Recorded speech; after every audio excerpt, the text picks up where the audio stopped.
علیکم۔ آپ کو میں آج صبر کرنے کی تھوڑی سی بات کروں گا۔ بیٹا،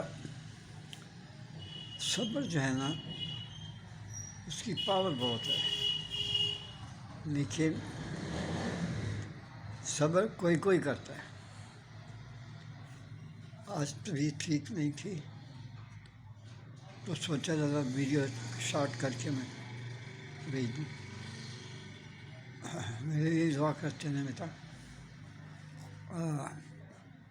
اللہ تعالیٰ آپ کو خوش و خرم رکھے۔ اور زیادہ تر جو میری آپ پر ریکویسٹ ہے، ریکویسٹ ہی بندہ کر سکتا ہے کسی سے، بیٹا نماز پڑھیں۔ اور نماز کے لیے وقت نکالیں۔ صبح کی نماز بہت اچھی ہے، اسے اللہ کی ڈیوٹی دیں، کیونکہ جو بندہ فجر کی نماز نہیں پڑھتا، اذان بھی سنتا ہے پھر سو جاتا ہے، تو اس کا مطلب ہے کہ وہ اللہ کی نوکری نہیں کر رہا، وہ شیطان کی نوکری کر رہا ہے۔ خدا کا واسطہ میں یہ آپ سے ریکویسٹ پھر کرتا ہوں کہ بیٹا آپ یہ نہ سوچیں کہ میں زندہ بہت دیر رہوں گا۔ نہیں بیٹا، کچھ نہیں کہا جا سکتا ہے۔ اسپیشلی جو آج کل کی بچی ہیں یا بچے ہیں، آپ یہ یاد رکھیں کہ آپ بلیدر کھا رہے ہیں، آپ نے دیسی گھی نہیں کھایا، بہترین سبزیاں نہیں کھائیں جو ہم نہیں کھائیں۔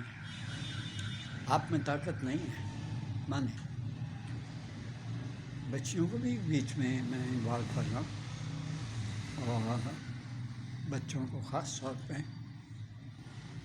آپ علیحدہ کمرے میں نہ سویا کریں۔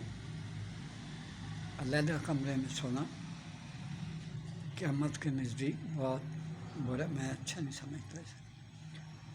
امید ہے آپ میری باتوں کا برا محسوس نہیں کریں گے بیٹا۔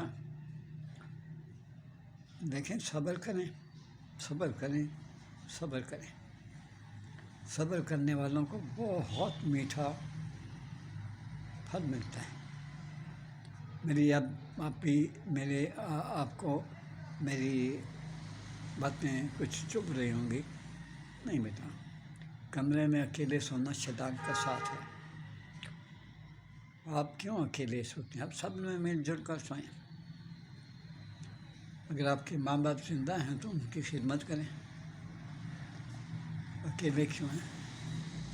بس یہی آپ سے کہنا تھا۔ میرے لیے بھی دعا کرتے رہا کریں کہ اللہ تعالیٰ مجھے صحت رکھے اور مجھے کسی کا کبھی محتاج نہ کرے۔ اللہ حافظ، آپ کو اجازت چاہتا ہوں۔